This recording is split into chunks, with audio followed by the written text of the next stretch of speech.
అధ్యక్ష 3 రోజులైంది అధ్యక్ష. గవర్నర్ గారి ప్రసంగం నుంచి అదే ఉపన్యాసము,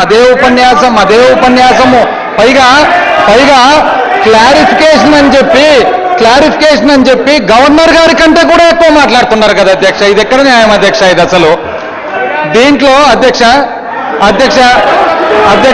మా అంకుల్ గారి పాపము. తర్వాత అధ్యక్ష ఇక్కడ 2 ఇష్యూలు అధ్యక్ష. ఒకటి, ఎందుకంత ఉలిక్కి పడుతున్నారు అధ్యక్ష?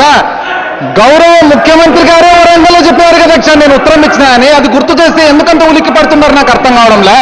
2వ పాయింట్, జగన్మోహన్ రెడ్డి గారు ఆర్టికల్ 3 ప్రకారం చేయమని చెప్పినారంట. అంటే మనం చెప్తే వాళ్ళు అక్కడ కాన్స్టిట్యూషన్ ప్రకారం పోతారు, మనం చెప్పిన సెక్షన్స్ ప్రకారం చేస్తారా అధ్యక్ష? ఏమన్నా న్యాయం అధ్యక్ష చెప్పేటప్పుడు, మాట్లాడేటప్పుడు కూడా. ఏది ఏమైనా అధ్యక్ష, మనం గమనించినట్లయితే ఈ విభజనలో ఉన్న మేజర్ ప్రాబ్లం మనకు హైదరాబాద్ సిటీ అధ్యక్ష. మరి హైదరాబాద్, ఎందుకంటే ఇదంతా రెవెన్యూకు సంబంధించిన విషయాలు కాబట్టి నేను మాట్లాడాల్సి వస్తుంది అధ్యక్ష. ఇదేం అవుట్ ఆఫ్ కాంటెక్స్ట్ కాదు, purely I'm coming to the revenue subject అనమాట, because this is budget. So Hyderabad అనేటప్పటికి ఏమైంది అధ్యక్ష, తెలుసో తెలియకనో మరి 400 సంవత్సరాలని కూడా ఈ ప్రాంతానికంతా కూడా ఒక రాజధానిగా వస్తూ ఉంది. అప్పట్లో ఒక 7 తరాలు మరి కుతుబ్ షాహీ డైనాసిటీ, ఆ తర్వాత ఒక 7 తరాలు మరి ఆసిఫ్ జాహీ డైనాసిటీ, ఆ తర్వాత మళ్ళీ ఈ ప్రాంతానికి, ఆ తర్వాత ఆంధ్రప్రదేశ్కు, మరి అన్ని రకాలకు కూడా మనకు హైదరాబాద్ ఒక క్యాపిటల్గా వస్తూ, రాజధానిగా వస్తూ, రాజధానితో పాటు అది ఫర్ వేరియస్ ప్రభుత్వాలు తీసుకున్న వేరియస్ నిర్ణయాల వలన it has become super economic power అధ్యక్ష. ఎందుకంటే ఇక్కడ మనకు ఎన్నో major institutes of learning and health, ఎన్నో మరి మనకు పబ్లిక్ సెక్టర్ మ్యానుఫ్యాక్చరింగ్ యూనిట్స్, మరి ఎన్నో సివిల్ అండ్ డిఫెన్స్ ఎస్టాబ్లిష్మెంట్ లెబారెటరీస్, మరి ఎన్నో సివిల్ అండ్ డిఫెన్స్ ఎస్టాబ్లిష్మెంట్స్, అదేవిధంగా మనకు ఒక గొప్ప ఎయిర్పోర్టు, మరి అదేవిధంగా మనకు సాఫ్ట్వేర్ ఇండస్ట్రీ. అందరి కష్టం వలన దాంట్లో కష్టపడిన వాళ్ళు ఉన్నారు, మరి అది పెరిగింది. ఆ తర్వాత ఫార్మా ఇండస్ట్రీస్ పెరిగింది. మరి ఇవన్నీ కూడా అధ్యక్ష, ఉండడం వలన మనకేమైందంటే హైదరాబాద్ ఒక మేజర్ రెవెన్యూ జనరేటింగ్ ఏరియా అయింది అధ్యక్ష. ఎప్పుడైతే మనకు హైదరాబాద్ మనకు కాకుండా పోతా ఉందో, ఏపీ రీఆర్గనైజేషన్ యాక్ట్లో వాళ్ళు ఏం పెట్టారంటే, in order to safeguard the interest to a large extent of what they felt was right, మనకు కొన్ని ఖచ్చితమైన మరి మనకు ప్రొవిజన్స్ అండ్ అష్యూరెన్సెస్ యాక్ట్లో పెట్టారు అధ్యక్ష.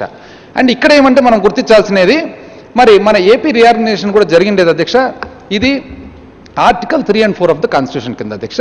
మరి ఇది జరిగినప్పుడు ఏమైందంటే, అది ఎంత పవర్ఫుల్ అంటే అధ్యక్ష, it is equal to are equivalent to amendment of the constitution. ఎందుకంటే ఇది ఏమంటా ఉన్నదంటే అధ్యక్ష, ఏదన్నా కానీ ఒకవేళ కాన్ఫ్లిక్ట్ అంటూ అరైజ్ అయినట్లయితే ఈ యాక్ట్ కింద జరిగినది మాత్రమే ప్రివేల్ అవుతుంది అని చెప్పేసి వెరీ క్లియర్గా అక్కడ ఉంది అధ్యక్ష.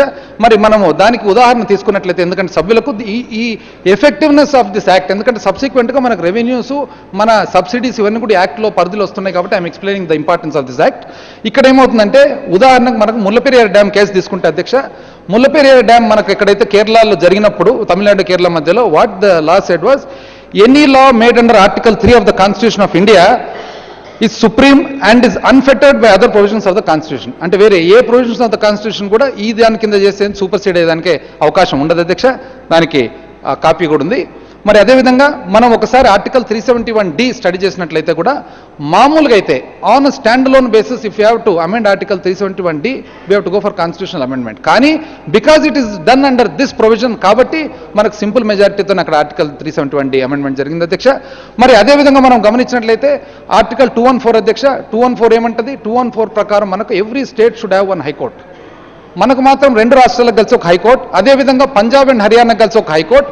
ఇదే ఎందుకంటే ఈ ప్రొవిజన్ కింద జరిగింది కాబట్టి ఇట్ ఇస్ ప్రివైలింగ్. కానీ ఇదే ఒకవేళ 2 రాష్ట్రాలు ఇప్పుడు మాకు కంబైన్డ్గా హైకోర్టు కావాలని ఎవరైనా అడిగినట్లయితే మాత్రం it has to have constitutional amendment. That means 2/3 majority and 50% of the states have to ratify that అధ్యక్ష, రాటిఫై చేయాల్సి వస్తుంది.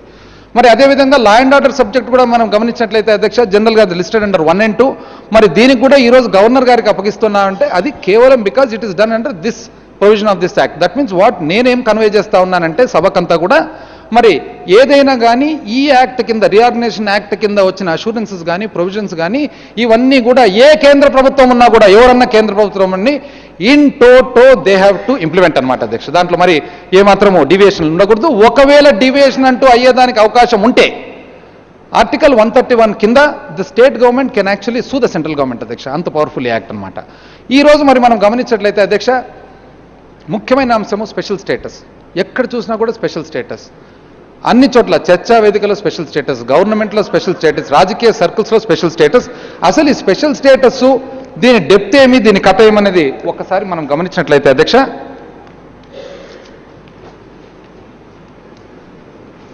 ఈ మధ్య కాలంలో మనకు కొద్దిగా బాధ్యత గల మరి గవర్నమెంట్ వాళ్ళు మాట్లాడిన మాటలన్నీ, ఉదాహరణకు సెంట్రల్ గవర్నమెంట్ బడ్జెట్ అధ్యక్ష, మనము మొన్న 28th ఫిబ్రవరి ప్రజెంట్ చేసిన పారా 83 చూసినట్లయితే అక్కడ ఏమంటుంది, as members are aware in making the recommend, అంటే యూనియన్ ఫైనాన్స్ మినిస్టర్ గారు ఇచ్చిన సందేశం అధ్యక్ష, ఇది బడ్జెట్ స్పీచ్లో భాగం 83. As members are aware in making the recommendations, the finance commission has not distinguish between special category and other states. అంటే వేరే స్పెషల్ కేటగిరీ స్టేట్స్ అదర్ స్టేట్స్కు ఎటువంటి ఫైనాన్స్ కమిషన్ అయితే ఎటువంటి మరి తేడా చూడడం లేదు. Moreover both Bihar and West Bengal are going to B amongst the biggest beneficiaries the recommendation. అంటే ఫైనాన్స్ కమిషన్ మన 14th ఫైనాన్స్ కమిషన్ చేసిన రికమెండేషన్స్లో Bihar and Bengal are going to be one of the big beneficiaries. Along with that eastern states, అంటే అది already మన north eastern states అంతా కూడా special కేటగిరీలో ఉన్నాయి కాబట్టి అక్కడ ఏమంటాడు, more over eastern states have to given an opportunity to grow even faster, అంటే వాళ్ళ పేరు తెస్తాడు అధ్యక్ష దీంట్లో. I there four propose to give similar special assistance to Bihar and West Bengal as has been provided by the government of India in the case of government of Andhra Pradesh. As regards Andhra Pradesh and Telangana, government is committed to comply with all the legal commitments made to these states at the time of reorganization. అంటే ఇక్కడ broad line ఏమంటున్నారంటే, ఇక్కడ తేడా special status అంటే 14th finance commission వల్ల మరి devolution of taxes అనుకోండి లేదా గ్రాంట్స్ అనుకోండి, అక్కడ తేడా special status non special status అనేది లేదు అనేది ఇక్కడ క్లియర్గా తెలుపుతా ఉన్నారు అధ్యక్ష. ఇంకొక చోట అధ్యక్ష 14th ఫైనాన్స్ కమిషన్ వాళ్ళ రిపోర్ట్ మనం చదివినట్లయితే, we do not make a distinction between special and general category states in determining norms and recommendations. వాళ్ళు ఏమంటున్నారంటే అధ్యక్ష, బ్రాడ్లీ ఇవన్నీ మనము గమనించినట్లయితే our objective has been to fill the resource gaps of each state to the extent possible through tax devolution. However, we have provided post-devolution revenue deficit grants for states where devolution alone could not cover the assessed gap. ఇక్కడ ఏమంటున్నా అంటే అధ్యక్ష, అక్కడ మరి post devolution revenue deficit అని చూస్తూ ఉన్నారు అధ్యక్ష. ఇప్పుడు మనము యాక్చువల్గా అక్కడ చూసినట్లయితే టేబుల్ చూసినట్లయితే Arunachal Pradesh comes under special category previously, కానీ ఈసారి వాళ్ళకైతే post devolution revenue deficit bridging రాలేదు అధ్యక్ష. వేరే ఆంధ్రప్రదేశ్ ఘాట్ 6,000 చిల్లర కోట్లు ఫర్ ద ఫస్ట్ ఇయర్ 2015-16. అంటే వాట్ ఇట్ మీన్స్ ఇస్, మనకు మన ఎక్స్పెండిచర్ చూసుకున్న తర్వాత, మన రెవెన్యూస్ చూసుకున్న తర్వాత, డివల్యూషన్ ఆఫ్ ట్యాక్సెస్ చూసుకున్న తర్వాత, tax devolution by the finance commission అయిన తర్వాత, మనం ఇచ్చే ప్రపోజల్స్ అవన్నీ స్టడీ చేసిన తర్వాత, what they feel is correct చూసిన తర్వాత, ఆ బ్రిడ్జింగ్ ద రెవెన్యూ డెఫిసిట్ అనేది వాళ్ళు they are doing, that is called post devolution revenue మరి డెఫిసిట్ బ్రిడ్జింగ్ అనమాట అధ్యక్ష. మరి వాళ్ళు ఏమంటా ఉన్నారంటే, బ్రాడ్లీ మనం అర్థం చేసుకున్నట్లయితే, స్పెషల్ కేటగిరీ అనేది it is not a constitutional provision, it is the wish and will of the government of India. Previously special category అనేది మనకు ప్లానింగ్ కమిషన్ ద్వారా, వాళ్ళ రికమెండేషన్స్, వాళ్ళ అడ్వైస్ ద్వారా, లేదా NDC national development council advice ద్వారా మరి వచ్చేటివి. దాంట్లో 2 భాగాలు అధ్యక్ష మనకు స్పెషల్ కేటగిరీలో, ఒకటి in terms of plan grants, మరి ఇంకోటి మనకు various incentives and subsidies etcetera, that is మనకు ఇండస్ట్రియల్ ప్రమోషన్ కోసము. అండ్ మెయిన్లీ ప్రీవియస్లీ కూడా it was pertaining to most of the hilly states అనమాట అధ్యక్ష. సో ఇదొకటి. దాని తర్వాత మరి ఒక చోట వాళ్ళు ఏం కోట్ చేస్తా ఉన్నారంటే అధ్యక్ష, we have taken a comprehensive approach to the assessment of expenditure needs of taking both plan. అంటే నాన్ ప్లాన్ అండ్ ప్లాన్ అనేది ఇంకా పెద్ద డిఫరెన్సియేషన్ లేకుండా దే ఆర్ మిక్సింగ్ బోత్ అనమాట అధ్యక్ష. రెండు మిక్స్ చేసిన తర్వాత మనకు రెవెన్యూ డెఫిసిట్ ఎంత ఉంది అని చూసుకొని, ఆ రెవెన్యూ డెఫిసిట్ను వాళ్ళు చేసిన 5 yearsకు మాత్రం దే ఆర్ బ్రిడ్జింగ్ అధ్యక్ష. ఐ థింక్ 20,000 చిల్లర కోట్లు ఏదో వస్తా ఉన్నట్లుంది, మోర్ దెన్ దట్.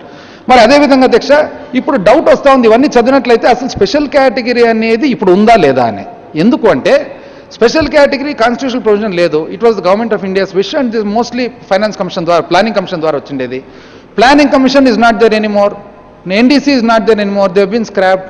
అందుకనేనా అని చెప్పి మాకు డౌట్ వస్తూ ఉంది అధ్యక్ష. ఎందుకంటే ఇక్కడ ఈ మధ్యలోనే 5th of this month Assam, state of Assam has appealed to the government of India అధ్యక్ష. I'll tell you, by passing a unanimous resolution in the house, అందరు కలిసి, ఆల్ పార్టీస్ కలిసి ఏమంటారంటే, 1969 నుంచి కూడా అస్సాంకు స్పెషల్ కేటగిరీ ఉంది.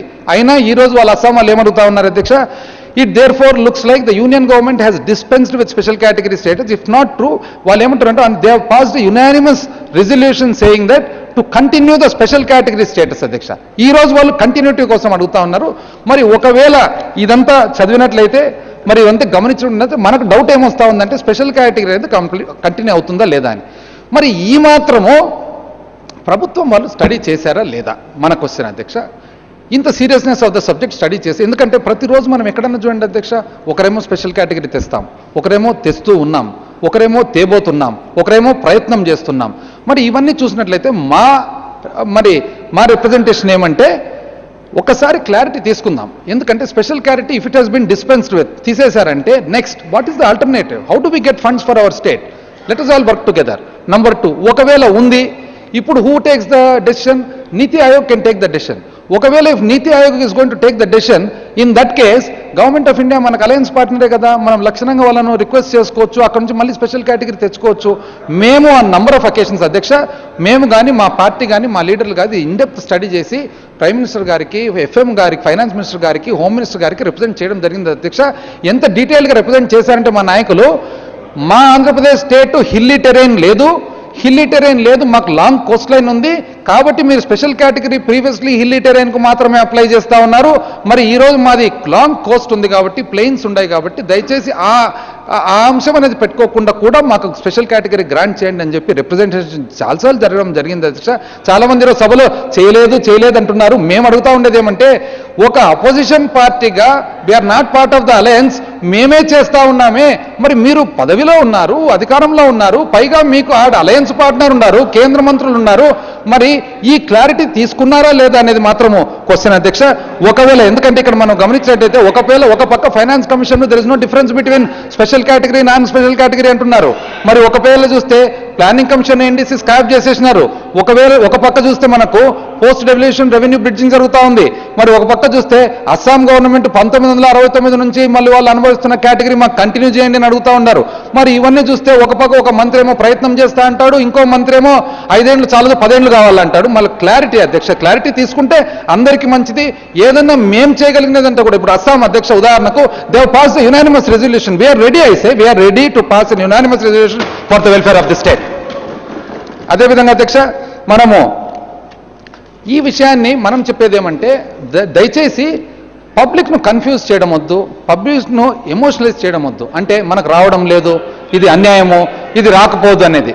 మరి ఇవన్నీ మనం చూసినట్లయితే అధ్యక్ష, one side is the grants that we probably get from special category, other side ఒక పక్క ఇది సగం సబ్జెక్ట్ అధ్యక్ష. ఇంకో పక్క మనకు చూసినట్లయితే ఏపీ రీఆర్గనైజేషన్ యాక్ట్లో మనకు సెక్షన్ 94 కింద వెరీ క్లియర్గా మనకు ఫైనాన్షియల్ అష్యూరెన్సెస్ ఉన్నాయి అధ్యక్ష. ఆ financial assurances ఏమంటాయంటే,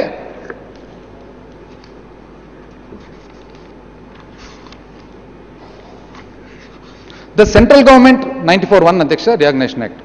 The central government shall take appropriate physical measures, including offer of tax incentives to successor states to promote industrialization and economic growth in both the states.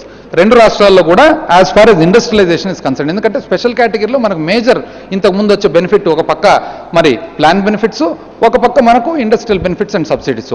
ఎటువంటి subsidies ఎటువంటి వస్తాయనేది మనం ఒకసారి మనము ఇంతకుముందు యాక్చువల్గా వెరీ క్లియర్గా మనకు ఫార్మర్ యూనియన్ మినిస్టర్ పురేంద్రేశ్వర్ గారు లాస్ట్ 2013 I think 2013లో రాజ్యసభలో షీ హస్ గివెన్ రిప్లై అధ్యక్ష. Basically it's about north eastern industrial infrastructure programme ఇదనేది.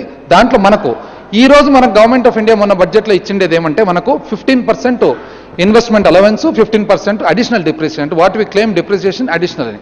కాకపోతే మనము ఒకవేళ స్పెషల్ కేటగిరీలో ఉన్నింటే అనుకున్నట్లుగా మనకు వచ్చింటే, మనకు ఇన్ అడిషన్ టు దట్ మనకు వచ్చేటివి ఎక్సైజ్ అండ్ కస్టమ్స్ డ్యూటీ మీద కన్సెషన్స్ వచ్చేటివి అధ్యక్ష. ఇన్కమ్ ట్యాక్స్ కొన్ని కేసెస్లో అసలు జమ్మూ కాశ్మీర్ అటువంటి స్టేట్స్లో అసలు ఇన్కమ్ ట్యాక్స్ కూడా మనకు డిఫరెంట్ రేట్స్ పెట్టారు అధ్యక్ష. కార్పొరేట్ ట్యాక్స్ కూడా మనకు కన్సెషన్స్ వచ్చేటివి. మరి క్యాపిటల్ ఇన్వెస్ట్మెంట్ సబ్సిడీ మరి అవి ఉన్నాయి. తర్వాత ఇన్సూరెన్స్ కూడా అధ్యక్ష, ఇన్సూరెన్స్ మీద సబ్సిడీ ఉండేది.